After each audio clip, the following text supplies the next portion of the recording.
రాష్ట్రంలోని వ్యవసాయేతర భూముల రిజిస్ట్రేషన్ ఛార్జీలను పెంచి ఆగస్టు 1 నుంచి అమల్లోకి తీసుకురావాలని రాష్ట్ర ప్రభుత్వం నిర్ణయించింది.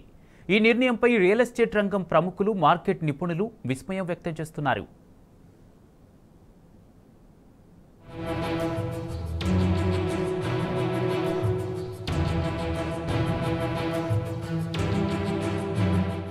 భూముల ధరల పెంపు ద్వారా ఆదాయాన్ని పెంచుకోవాలని ప్రభుత్వం భావిస్తుంది.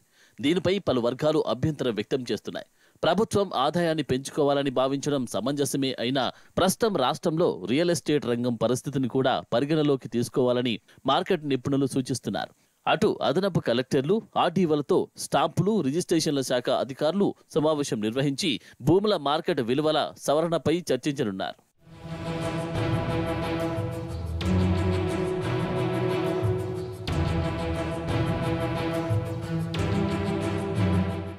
గ్రామీణ ప్రాంతాల్లో పరిశ్రమలు, సెజ్లు, ఇతర వాణిజ్య కార్యకలాపాలు ఎక్కువగా ఉండి భూముల ధరలు క్రమంగా తగ్గుతున్న గ్రామాలను గుర్తిస్తారు.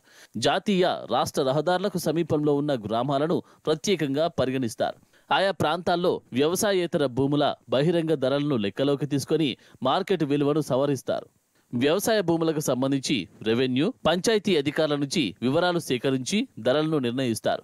పట్టణ ప్రాంతాల్లో వాణిజ్య ప్రాంతాలు, ప్రధాన రహదారులు, కాలనీలు, వసతులు, అంతర్గత సదుపాయాలు, మౌలిక వసతులు వంటి పరిగణలోకి తీసుకొని ప్రాంతాల వారీగా విలువలను నిర్ణయిస్తారు.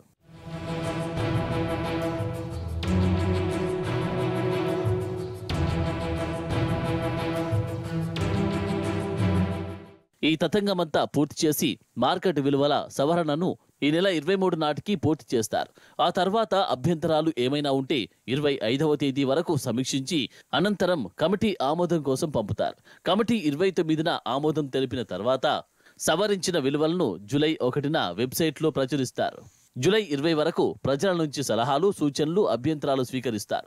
వాటి ఆధారంగా ధరల్లో ఏవైనా మార్పులు ఉంటే చేసి జూలై 31న వెబ్సైట్లో పొందుపరుస్తారు.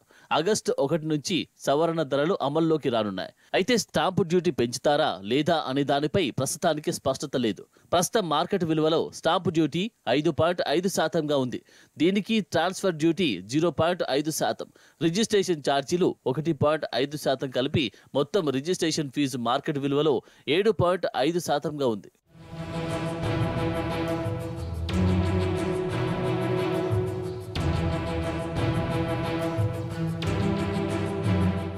మార్కెట్ ధరలను కనిష్టంగా 20%, గరిష్టంగా 40% వరకు సవరించే అవకాశం ఉన్నట్టు తెలుస్తోంది.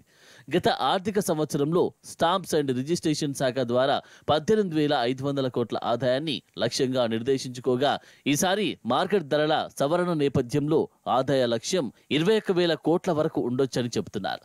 నిరుడు 14,295 కోట్ల ఆదాయం రాగా ఈ ఏడాది కనీసం 19 నుంచి 20,000 కోట్ల వరకు లక్ష్యంగా పెట్టుకున్నట్లు సమాచారం.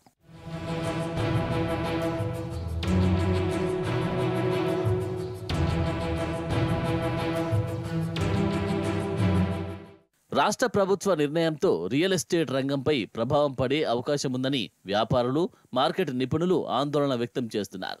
బహిరంగ మార్కెట్లో భూముల విలువ భారీగా పెరిగినప్పుడు, క్రయ విక్రయాలు జోరు మీద ఉన్నప్పుడు ఇలాంటి నిర్ణయాలు తీసుకుంటే పెద్దగా ప్రభావం కనిపించేదని చెబుతున్నారు.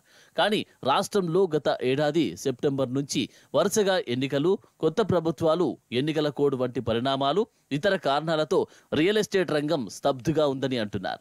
గత ఆర్థిక సంవత్సరంతో పోల్చితే ఈ ఏడాది మొదటి 2 నెలల్లో రిజిస్ట్రేషన్ల సంఖ్య సగటున 23% తగ్గింది.